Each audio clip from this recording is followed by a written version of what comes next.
Hãy subscribe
นั่นนะตัวมันนะ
Ini buat, mana kau?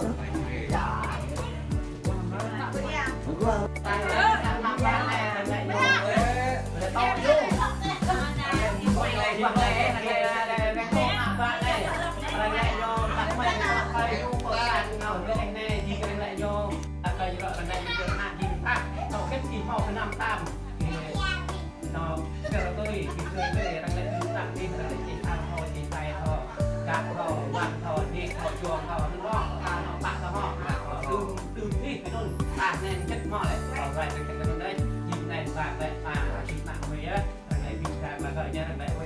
Chị lạc với chẳng mình hay với to hay với to mò đây có lá sọc đây mình nhìn có lá lấy cho nát tim ta cho mình tìm ra chưa hay và đặt cho ai các bạn ra các bạn làm này còn này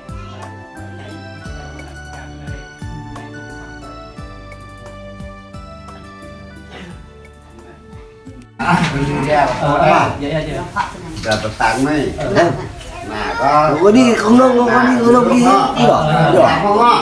mới cả Nè, này lúc đó, rồi Đi không đâu đi tiền là gì nữa? có gì không đâu ra cái điện nào nhang phải cùng lên cùng to. Giờ phải cha ý hả đấy đó. Lại đâm vào cái cha của ý nhá. Đi rồi hơi là to, hơi la, thơm nhang hơi không to không lẽ. Có càng về chúng nhé. Gọi là xe bên tài cha xe bát tài na xe ta. Chào anh em chuyện nào không ta? To bên nắp lên cô, to khụt còn luôn nhỉ anh em muốn làm ta lấy lại hết. Mình nhớ rồi ta lên mua mè, lại tôm mè, thì rồi ra chào hoạt nắp tôm bên trong ta này. Mình về tầm mua cái này bịa đang lại như thế này lên.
Kính thưa quý bạn thân mến, như vậy là chỉ còn 2 phút nữa thôi, buổi lễ vô quy của bạn trẻ sẽ được diễn ra. Cho phép tôi thay lời cho dịch vụ lưu động tiệc cưới Cương Thủy cùng với anh em ban nhạc Ameling của tôi. Trân trọng mời quý vị, mời ông mời bà lại đây mà ngắm ở trong. Bên sông là tầm phóng nhiều màu lắm cảnh mừng vui. Theo đúng giờ, một lần nữa ban tổ chức của tôi xin đọc kính mời và lại tiếp tục kính mời toàn thân vị đang trên đường vào đây đã và đang cho tôi mình một cái ghế ngồi thật là sang trọng từ hai bên gia đình chúng tôi đã sắp xếp anh em bắt nhạc Ameling của tôi đến từ tâm hành chính của làng Bel xã Eco Chư Gia Lai xin được gửi đến tất cả toàn thân vị quan khách gần xa của hai bên gia đình qua một bản hòa tấu không lời nhạc phẩm hay nhất và đặc biệt nhất trong 2024 với họ mang lại giây phút vui tươi thoải mái nhất ở trong buổi lễ vô quy ngày hôm nay và một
Đó, Bình ta chào anh em mình là chào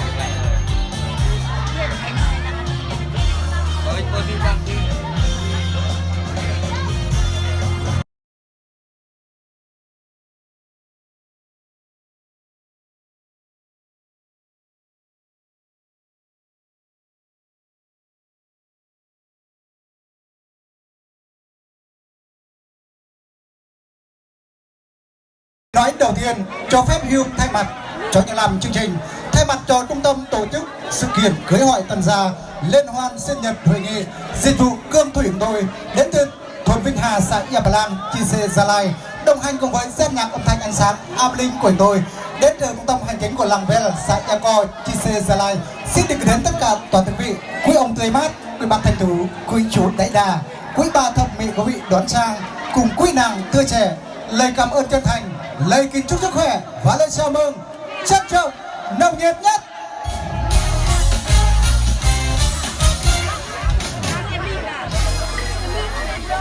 Kính thưa quý vị khách quý các bạn thân mến, một năm bắt đầu từ mùa xuân, tình yêu bắt đầu từ tuổi trẻ. Nếu như mùa xuân đem lại sự hương thịnh cho vạn vật sinh linh, thì tuổi trẻ cũng đem lại chúng ta tình yêu và hạnh phúc lứa đôi. tạo hóa đã ban tặng cho con người chúng ta một trái tim chỉ có một nửa yêu thương mà thôi, cho nên chúng ta cần phải đi tìm một nửa yêu thương nơi trái tim còn lại ấy. Đôi uyên ương ngày hôm nay họ không còn thoát khỏi luật tạo hóa muôn đời ấy. Chàng trai tài hoa, cô gái xinh đẹp, họ quen nhau yêu nhau, họ đã cho cho mình những hạt giống ươm mầm cho tương lai. Vậy hy vọng rằng hạt giống ấy sẽ nảy mầm đúng vào thời điểm Tết đến xuân về, và ai chăm cánh cho đôi chim về tổ, ai tìm đường cho cả cánh gặp nhau. Tình yêu bắt đầu từ đôi mắt, ngày mai cũng bắt đầu từ ngày hôm nay. Ngày hôm nay ngày 8 tháng 1 năm 2024, nhằm ngày 27 tháng 11 năm Quý Mão là ngày lành tháng tốt, được sự đồng ý và nhất trí của hai bên gia đình cho phép cô dâu và chú rể được trèo cao. Chúng tôi là mời quý vị khách quý ta lại hướng về phía cổng hoa, nơi bắt đầu khăn đỏ, nơi bắt đầu cổng hoa. Chúng ta cùng chào đón sự có mặt của đôi tân lang và tân gia nhân. Xin lòng kính mời cô dâu Đà Lan Hở Gian cùng với chú rể Ca Bạ Hìm sạc tay vai kể vai và cùng dựa nhau bước lên khấu để ra mắt đến quan viên họ.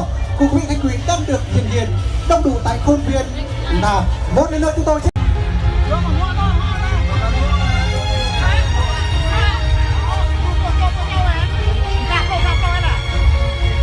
thật đúng là hôm nay trời nhẹ mây cao, cuộc vui nào vui hơn khi tấm sắc trời hồng. Nơi đây có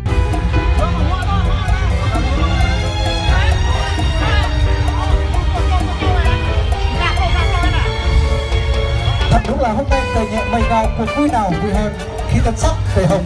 Nơi đây có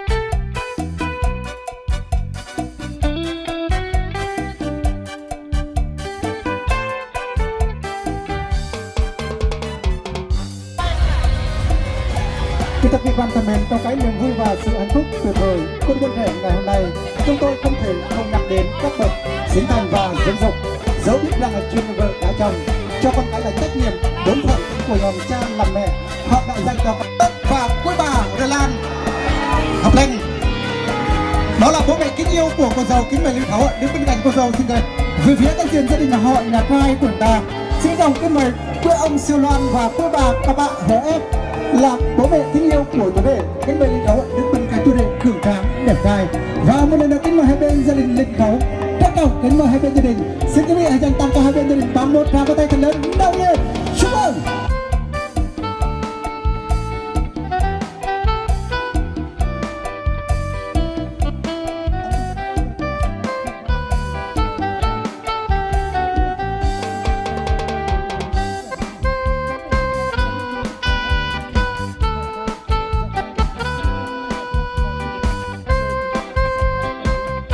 Và những cái quan viên họ cùng tại đơn vị thực thủy trên sân khấu của tôi lúc này có sự hiện diện đông đủ gia đình hai bên.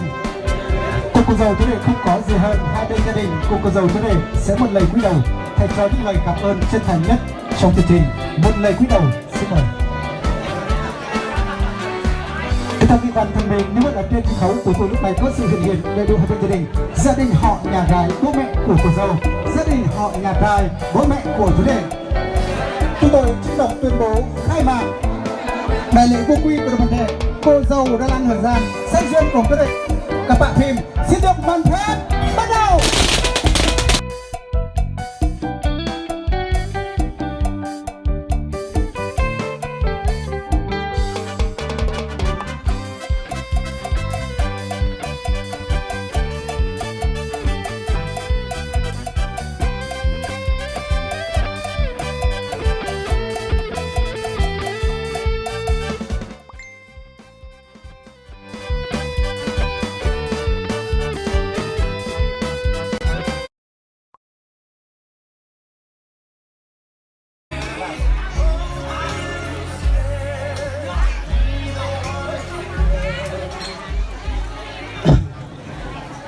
Lo hẹp cô Puni bidang aku di qua mà gai do gai là yang bidang mình ta mua ngay này này.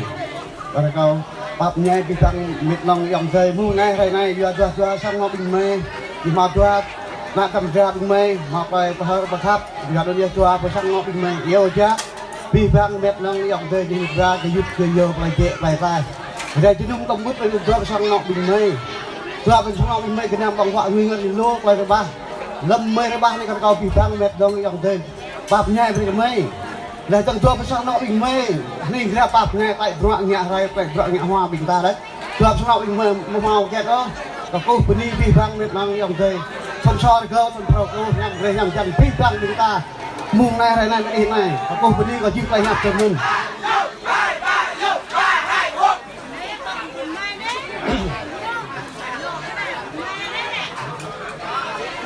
kính thưa các ông bà, anh chị, cô bác và tất cả bạn bè gần xa, tôi xin thay mặt gia đình nhà gái hôm nay được sự chỉ đạo lãnh đạo của Ủy ban Nhân dân xã Gia Thang và được sự thống nhất chính quyền địa phương cho phép lễ vu quy của hai con cháu của chúng tôi.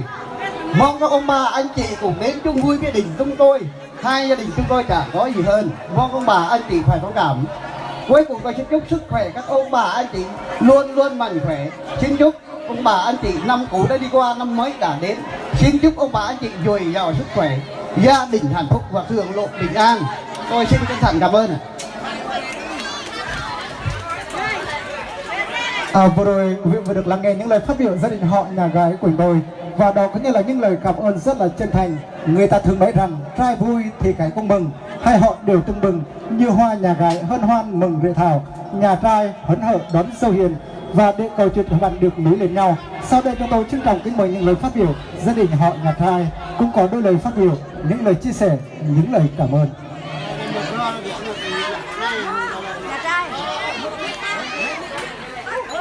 Ở đây là em bây giờ về bà ta là mòn cơ ta là lời ta chế là có chân hết ngã mà nè ta là cầm mình phải về gì nhớ ta là mòn áo ta nhưng mà thì là chọc ia blang ta đấy và bắt nhau người mới ta là rồi này mùng này ta là bị quạ rồi mình chỉ nhớ nữa đấy mà cái đó ta là họ bốc chọc ia cái chắc anh nhé bắt nhẹ ha con nhé.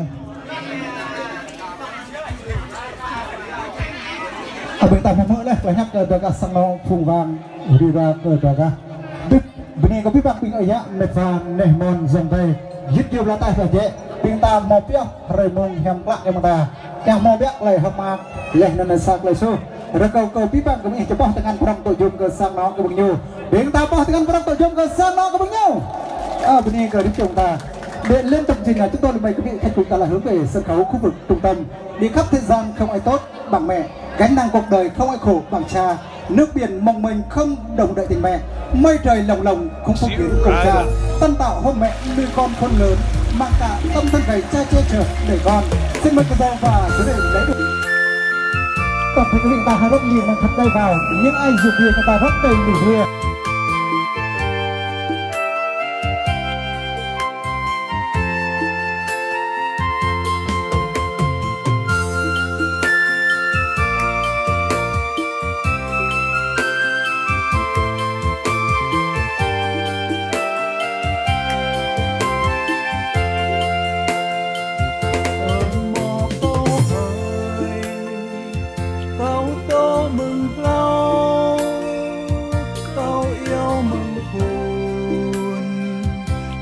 Tô cơ hiệp ta bờ cả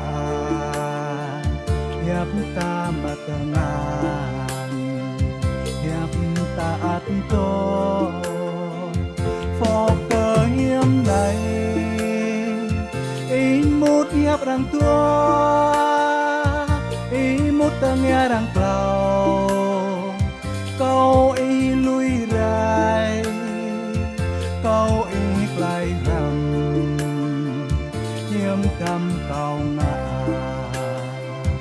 ở mó câu hơi hiếm tâm câu từng ngã bờ bạ tâm câu từng nào có ắt về tuổi người tì re. Tuyệt vời, rất là thật bằng hồng ạ. Sau đây chúng tôi mời hai bên gia đình chúng ta cùng trở về với bản tin ăn trọn của mình và chúc quý vị chú ý tất cả chúng ta hai bên gia đình chúng ta cùng đi xuống. Ở đây con có các sang nào kami ta chúng ta khôn lẹt mà hấp ăn nó biết cờ biết trời. Xin mời anh em xin lại gần với tận bánh ca tô và cùng tất cả chiếc bánh của sông Hoàng Ngào và cùng chia sẻ niềm hạnh phúc của mình đã.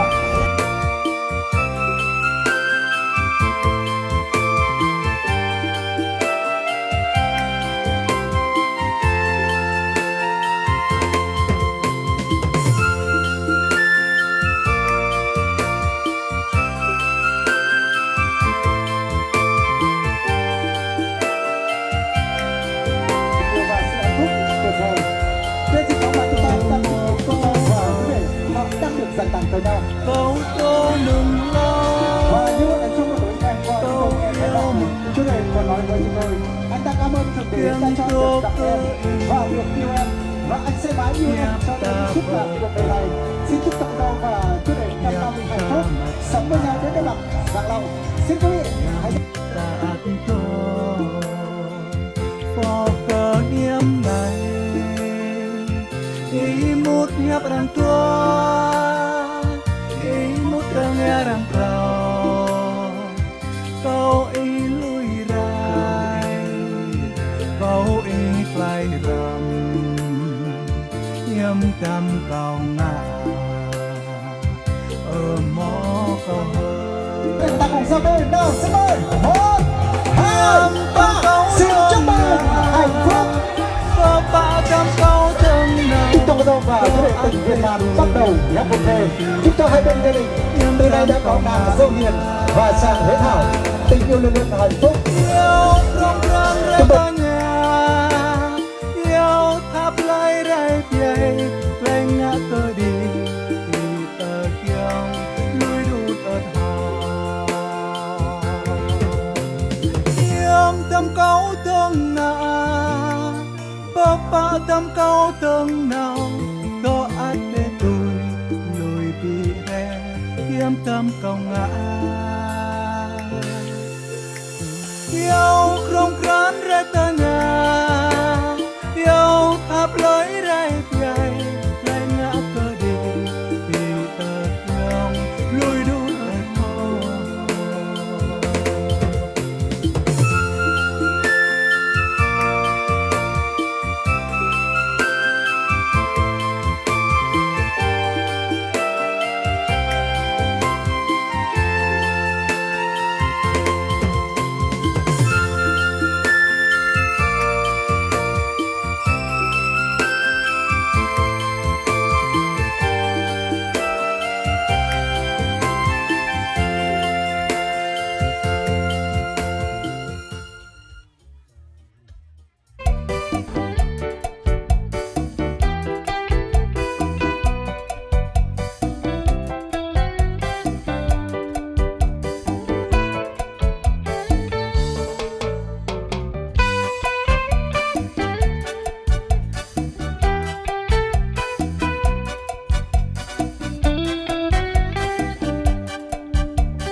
rằng bên nhau mãi mãi là bao lâu mà sao em chẳng thấy tương lai đâu là hạnh phúc.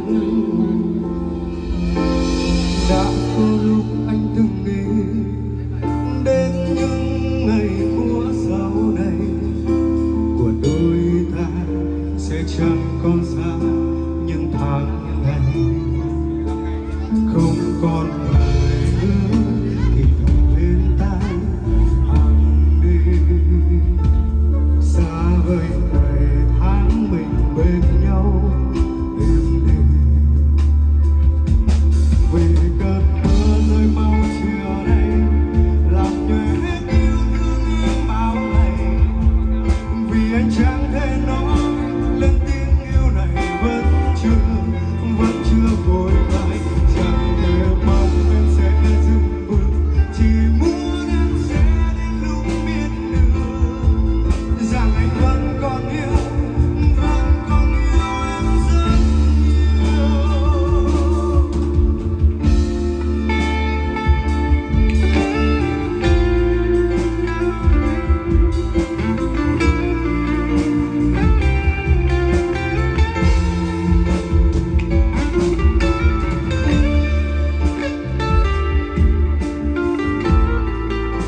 mãi mãi là bao lâu mà sao em chẳng thấy tương lai đâu là hạnh phúc.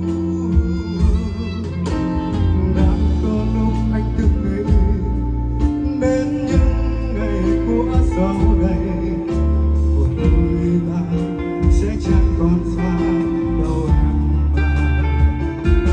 Do bạn tiếng hát bạn yêu thương vụt bay rồi đôi vỡ nát lời tan theo vây ngờ. Vì cơn mưa rơi mau chiều nay làm nhòe hết yêu thương em bao ngày.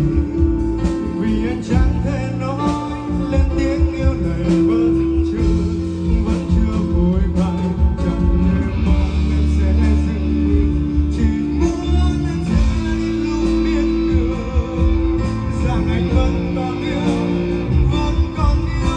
rất nhiều. Là vì do chính anh không mang được hạnh phúc cho em, hay là điều gì giữ chúng ta cứ dần lâu ta xa cách. Mãi mãi sẽ là bao lâu, hay là ngày hôm còn đón chờ.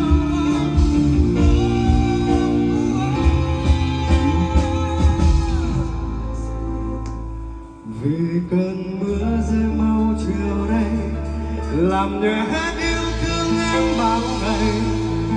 Vì anh chẳng thể nói lên tiếng yêu này vẫn chưa vội vàng. Chẳng thể mong em sẽ dừng bước, chỉ muốn em sẽ đến lúc biết được rằng anh vẫn còn yêu em rất nhiều. Là vì anh đã sai, làm sao giữ em ở lại.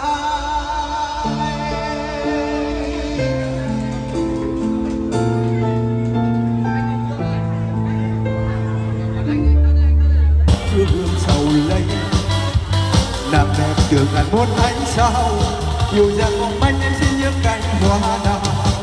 Tình đơn xưa đôi khi thấy em cười vui, lòng anh sao chuyện. Nàng ơi hãy biết rằng anh đã yêu từ lâu.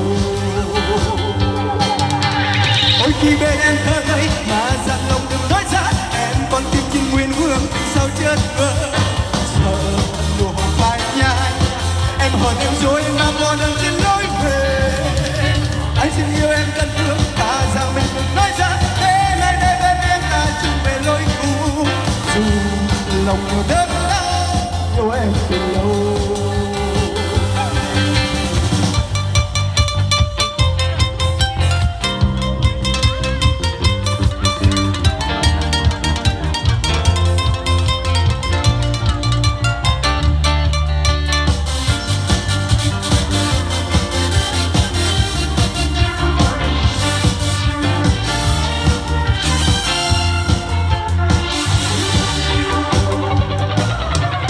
Nhiều lần ngập ngừng muốn hỏi tiếng yêu đương sao không thành câu. Thở rằng đường mình không còn xa, để bên em anh đưa lối về.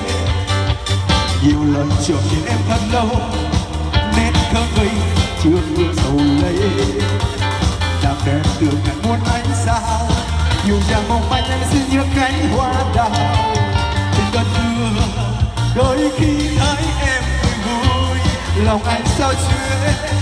Nàng ơi hãy biết rằng anh đã yêu từ lâu.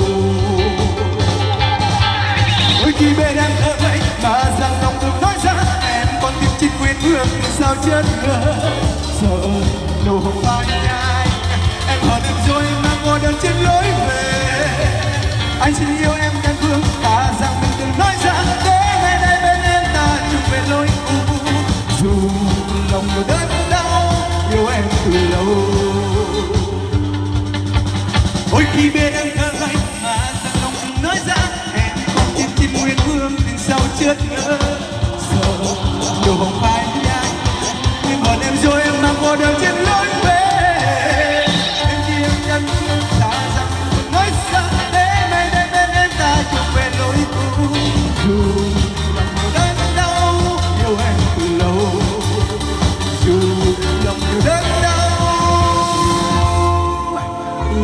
anh từ lâu.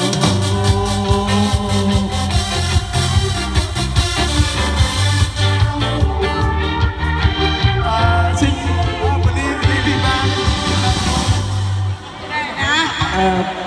Con là bài beli bang ta người mà áp play này mùng này ta người số vậy beli luôn.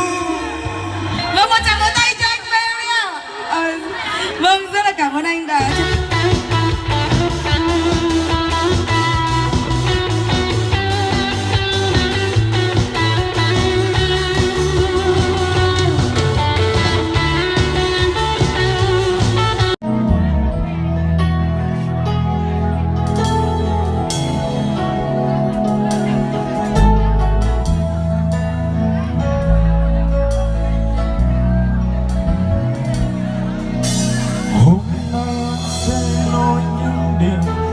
bao lâu nay em có bao nhiêu vì sao em không vui khi nhìn thấy anh đang cười phải đi bên ai.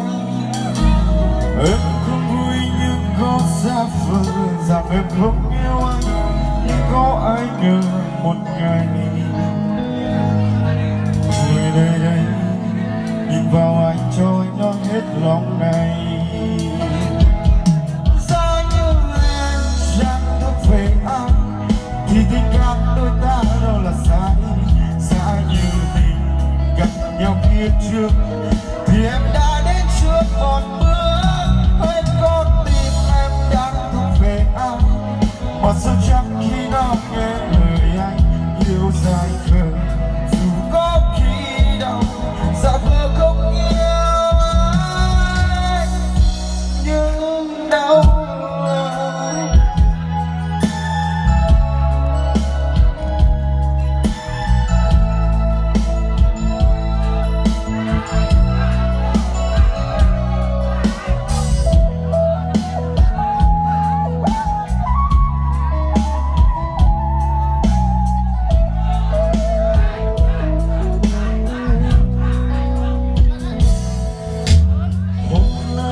Sẽ nói như em vì sao bao lâu nay em có quá nhiều, vì sao em không vui khi nhận thấy anh đã cười phải đi bên ai.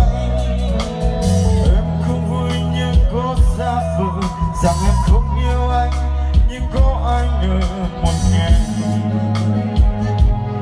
ngồi đây đây nhìn vào anh cho anh nói hết lòng này. Về anh thì tình cảm đôi ta đâu là sai, giá như mình gặp nhau kiếp trước thì em đã đến trước một bước. Với con tim em đã thuộc về anh, mà sao chẳng khi nào nghe lời anh yêu dài khờ, dù có khi đâu giả vờ không yêu em. Giá như em chẳng thuộc về anh thì tình cảm đôi ta đâu là sai, giá như mình gặp nhau kiếp trước thì em đã đến trước một bước. Hết con tim em đang thuộc về anh, mà sao chẳng khi nào nghe lời anh yêu dài khờ, dù có khi đâu giả vờ không yêu em nhưng nỗ lực.